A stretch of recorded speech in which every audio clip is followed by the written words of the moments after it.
একজন নারীর জীবনের সবচেয়ে দামি সম্পদের নাম কি? সুন্দর না ইজ্জত? আমি সবার মুখে শুনতে চাই। একজন সত্যিকার ভালো নারীর জীবনের সবচেয়ে দামি সম্পদের নাম হচ্ছে টাকার চাইতেও বেশি, গাড়ির চাইতেও বেশি, বাড়ির চাইতেও বেশি, গয়নার চাইতেও বেশি, সেটার নাম হচ্ছে ইজ্জত। একজন মেয়ে সব দিয়ে দিতে পারে, ইজ্জত দিতে পারে না। একজন মেয়ের সবচেয়ে দামি সম্পদ হচ্ছে ইজ্জত। এবার ইসলাম বলে আমি তোমাকে ওই জায়গায় ওদের সামনে যেতে নিষেধ করেছি যেখানে তোমার ইজ্জতের উপর হামলা হওয়ার ভয় আছে, ওইখানেই যেতে বলেছি যেখানে তোমার নিরাপত্তা আছে, ইজ্জতের কোনো ভয় নাই। একজন সত্যিকার ভালো স্ত্রীর জীবনের সবচেয়ে দামি সম্পদের নাম হচ্ছে তার স্বামী। মাকে, বাবাকে, পরিবারকে সবকিছু ছেড়ে ওই স্বামী নামক শব্দটাকে খুশি করার জন্য সবকিছু ছেড়ে অচেনা এক পরিবারের মধ্যে চলে আসে। সুবহানাল্লাহ। আসে তো আসে, খুব অবাক লাগে, এবার মানাইও নেই, একদম ম্যাচিং হয়ে যায়। যেখানে যাই সেই রকম একটা মেন্টালিটি আল্লাহ পাক তাদেরকে দান করেছেন ম্যাচিং হয়ে যাওয়ার জন্য। একজন সত্যিকার ভালো বউ তার জীবনের সবচেয়ে বড় নিয়ামত মনে করে দুনিয়ার তার স্বামীকে। কারণ সবাই তার সাথে বেঈমানি করবে, আমার স্বামী কখনো আমার সাথে বেঈমানি করবে না।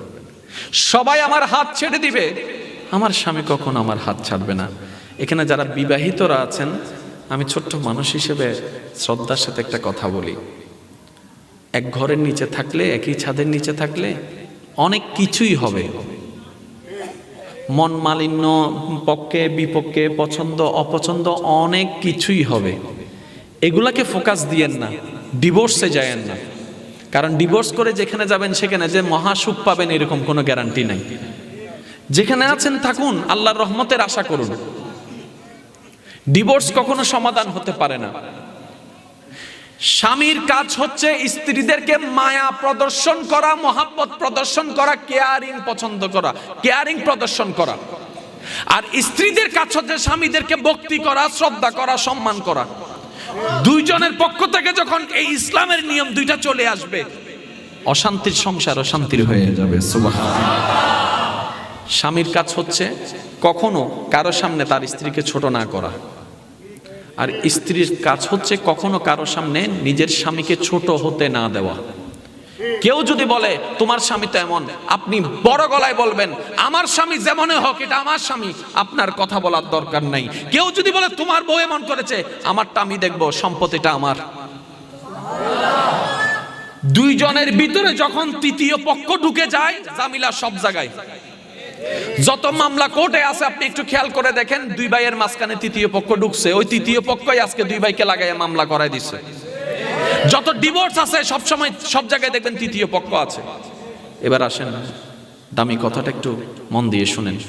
পৃথিবীর বুকে অনেকগুলো সম্পর্ক আছে না? ভাই ভাই, ভাই বোন, বন্ধু, চাচা, জেঠা, কাকা, মা, বাবা, সন্তান, কত সম্পর্ক আছে না? আচ্ছা, এই সম্পর্কগুলো কাদের জন্য? মানুষের জন্য। এবার সর্বপ্রথম মানুষকে হযরত আদম আলাইহিস সালাম, একটু মনোযোগ, একটু মনোযোগ, একটু মনোযোগ। পৃথিবীর সবচাইতে প্রথম সম্পর্কের নাম হচ্ছে স্বামী স্ত্রী। এন করি সুবহানাল্লাহ হই দে ইয়া বউল্ল হজ্জ করি শিবান আর কেন জোর হন না সুবহানাল্লাহ। পৃথিবীর সবচাইতে প্রাচীন এবং প্রথম সম্পর্কের নাম স্বামী স্ত্রী। পৃথিবীর সবচাইতে দামি সম্পর্কের নাম স্বামী স্ত্রী। এখন আপনার মনে একটু কেমন জানেন, এই হুজুর কি বলছেন এসব? আমি তো মা বাবাকে বাদ পড়ে গেল। আমি বললাম না, পৃথিবীর সর্বপ্রথম আদম, নবী আদম, ওনার সাথে একজন ছিলেন, ওনার নাম হচ্ছে মা হাওয়া। এবার এই দুইজনের আগে কি পৃথিবীতে আর কোনো কেউ ছিল? এবার বলেন এই দুইজনের সম্পর্ক কি ভাই বোন নাকি স্বামী স্ত্রী? তাহলে পৃথিবীর সম্পর্ক আল্লাহ শুরু করছেন স্বামী স্ত্রী দিয়ে। আরেকটু জোরে। পৃথিবীর সম্পর্কের সূচনা করছেন, ভাই ভাই আসছে পরে, ভাই বোন আসছে পরে, শুরু করছেন আল্লাহ তাআলা স্বামী স্ত্রীর বন্ধন দিয়ে। তার মানে রবের কাছে বড্ড পছন্দের সম্পর্কের নাম হচ্ছে স্বামী স্ত্রী। তো এমন কেন হয়ে গেলাম? স্বামী জানে না স্বামীর দাম কি, মর্যাদা কি, স্ত্রী বুঝে না স্ত্রীর কদর কি, মর্যাদা কি, যার কারণে আজকে আমরা এই অগোছালো পরিবেশে আছি।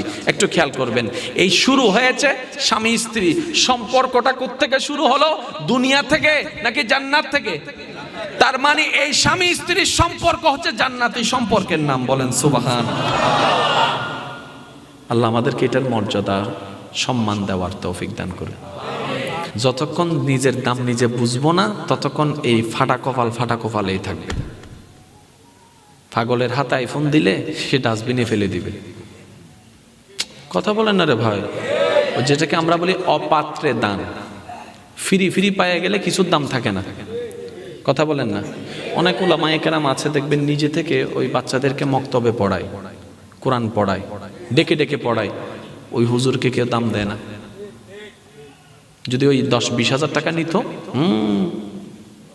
এটা আমাদের একটা কেমন জানি এরকম একটা বিহেভিয়ার চলে আসছে। এটা সব জায়গায়।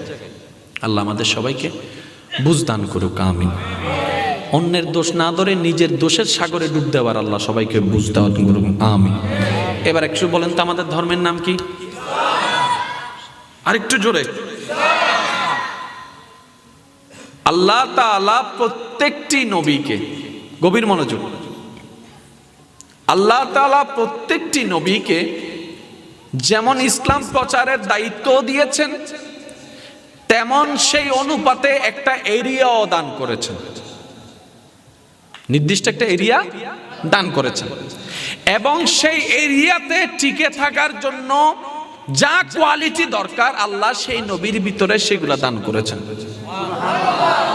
যেমন আপনি যদি একটু দেখেন, ইউসুফ নবীর যখনই কথা আসে তখন কিন্তু প্রথমেই আসে ওনার সৌন্দর্যের কথা।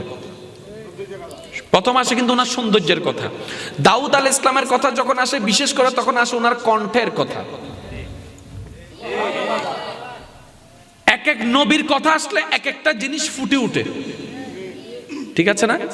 এবার আসেন, আমার যুবক ভাইরা জানে এই পৃথিবীটা বিশাল বড়, অনেকগুলা দেশ, অনেকগুলা মহাদেশ।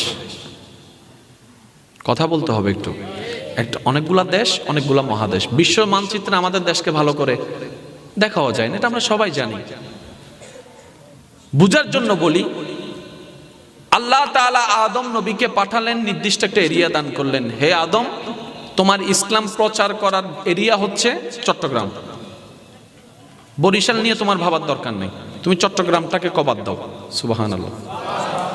আল্লাহ তাআলা শীষ নবীকে পাঠালেন, এই তোমার দায়িত্ব হচ্ছে নোয়াখালী। হযরত দাউদ আলাইহিস সালামকে পাঠালেন, এই তোমার দায়িত্ব হচ্ছে সিলেট। ইউসুফ নবীকে পাঠালেন, এই তোমার দায়িত্ব হচ্ছে আপনার শ্রীমঙ্গল, অন্যদিকে রাজশাহী। ইউসুফ নবীকে পাঠালেন, এই তোমার দায়িত্ব হচ্ছে রাজশাহী। ইসহাক নবীকে পাঠালেন, এই তোমার দায়িত্ব হচ্ছে পাবনা। আলাদা আলাদা। এইবার ওনারা কয়জন? জোরে বলতে হবে, কয়জন? একটা আওয়াজ দিলে আমি খুশি হব। কয়জন? চলে একটা বিশাল এরিয়ায় ধান রুখতে গেলে 10 জনের যতদিন সময় লাগবে, একজনের তার চাইতে আরো বেশি লাগবে। পাটিগণিতের অঙ্ক, পাটিগণিতের অঙ্ক। হ্যাঁ, আচ্ছা। তো এবার আদম নবী বললেন, আল্লাহ আমাকে যে এরিয়াটা তুমি দান করেছো, আমার সময়সীমা কতদূর? আল্লাহ পাক বলে 1000 বছর। আরেকটু জোরে, আরেকটু ইমানি আওয়াজে বলেন সুবহানাল্লাহ। जग में जब आए मोहम्मद इस्लाम जिंदा हो गए। और जोर से कहो यार सुभान अल्लाह। जग में जब आए मोहम्मद इस्लाम जिंदा हो गए। भूतों ने सब कलमा पढ़ा, भूतों ने सब कलमा पढ़ा, काफिर फिर मुसलमान हो गए जग में जब आए मोहम्मद इस्लाम जिंदा সবাই মিলে শেষবারের মতো जग में जब आए मोहम्मद इस्लाम जिंदा क्या तारीफ बयां करूं मैं प्यारे नबी की शान में जिसने उन्हें पैदा किया खुद वो शैदा हो गए जग में जब आए मोहम्मद इस्लाम जिंदा हो गए যার যত শক্তি আছে একবার বলেন মারহাবা আরেকটু ইমানে আওয়াজে বলেন মারহাবা